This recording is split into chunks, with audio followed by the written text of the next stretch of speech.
Halo teman-teman, selamat datang di Value Stock. Hari ini saya akan membahas analisa fundamental saham ASI kuartal ketiga tahun 2023. Oke, ini disclaimer-nya yang pertama ini merupakan sharing analisa fundamental, bukan ajakan beli jual ataupun hot suatu saham dan keputusan investasi ada di tangan teman-teman selaku investor. Yang ketiga, dari analisa fundamental ini bisa dijadikan referensi untuk analisa saham-saham yang teman-teman miliki. Oke, pertama kita masuk ke analisa bisnis dari saham ASI ini. Yang pertama, dia merupakan sektor usaha holding ya, dan di sektor BI termasuk dalam industrial. Terus untuk produk atau service yang diberikan oleh saham ASI ini adalah dari penjualan motor dan mobil, habis itu ada alat berat melalui anak usahanya, tambang juga dari anak usahanya, pertanian, pembangunan, jasa, dan spare part. Banyak sekali memang ada di dalam holding company-nya, yaitu ada di anak-anak usahanya. Terus untuk analisa market, saya menggunakan produk dari ASI ya, dibutuhkan sehari-hari, easy untuk gampang untuk mengaksesnya, dan mereka memiliki kompetitor tetapi mungkin masih sektor yang second liner ya teman-teman ya. Terus untuk ekonomi muat menurut saya ada, dan segmen marketnya untuk Indonesia dan mereka menguasai market lebih dari 50%. Terus untuk saham ini saya kategorikan sebagai saham dividen.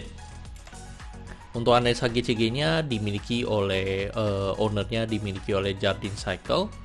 Pengalaman dari direksinya lebih dari 33 tahun. Tidak memiliki kasus hukum, tidak melakukan buyback saham, dan saham mayoritas mereka di 50,11%. Terus kalau kita lihat dari segi pendapatannya, untuk dari segi pendapatan mengalami kenaikan ya, dan kenaikannya sebesar 8,8% dibanding dengan 2022 ya, Q3 2022. Dan untuk targetnya di sini di annual reportnya mereka tidak menjelaskan atau tidak menuliskan juga target secara angka untuk tahun 2023. Terus kalau dari segi net profitnya juga secara target dan realisasinya tidak dijelaskan. Dan kalau kita lihat dari segi net profitnya mengalami kenaikan 4,9% dibanding dengan tahun sebelumnya. Dan saya asumsikan kuartal keempatnya memiliki kinerja yang sama dengan kuartal ketiga, maka sampai akhir tahun akan mengalami kenaikan dari segi net profit sebesar 10,8%. Terus kalau kita lihat dari segi asetnya konsisten ya, cukup mengalami kenaikan. Dan dari aset ini mereka memiliki deposito sekitar 51,8 T dengan bunganya sekitar 4,3%. Mereka mendapatkan bunga depositonya itu di 2,25 triliun. Terus untuk dari segi utangnya juga mengalami kenaikan, dan kenaikannya cukup besar ya teman-teman. Dan dari kenaikan ini hutang yang berbunga di sekitar 86,8 T. Jadi kalau kita hitung mungkin 40%-nya ya itu adalah hutang berbunga, dengan bunga persentase bunganya itu di 2,38%. Jadi mereka akan harus membayar biaya bunganya itu di 2,06 triliun. Terus untuk dari segi modal mengalami penurunan sedikit ya, dan penurunannya sebesar 1,9%.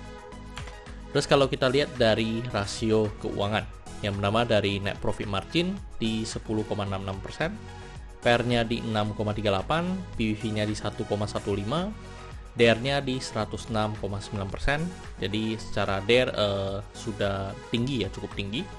Untuk ROE di 17,96%, ROA-nya di 7,7%, dan saham ini adalah saham yang cukup rutin juga dalam membagikan dividen. Dan secara cash flow, operatingnya positif, investing dan financingnya negatif teman-teman. Terus untuk beberapa catatan yaitu kebijakan dividen payout ratio-nya tidak ada. Tetapi kalau kita belajar secara histori, rata-rata sebenarnya untuk ASI ini rutin membagikan dividen sekitar 40-an% teman-teman. Tetapi tahun lalu mereka membagikan dividen payout ratio yang mendekati 90%. Apakah di tahun nanti 2024 mereka juga membagikan 90%?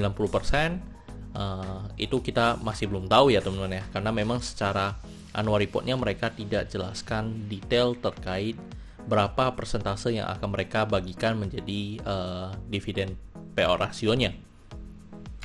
Terus terkait margin of safety, untuk harga sekarang di 5.400 Dan intrinsic value ya, saya menghitungnya kurang lebih di harga 6.500. Jadi masih memiliki margin of safety 20,37%.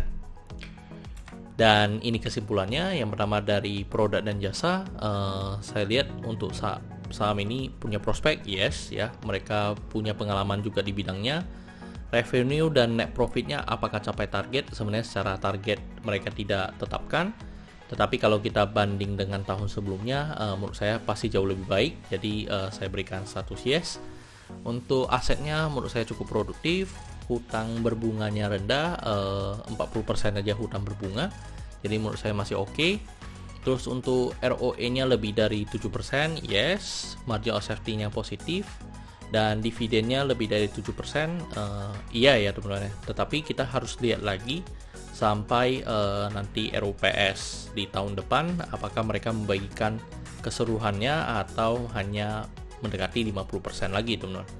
Jadi saya sih berharap kalau mereka benar-benar membagikan 90%, maka untuk saham ASI ini cukup murah ya teman-teman ya. Karena kalau 90% kita bisa mendapatkan dividen yield kurang lebih 10% teman-teman.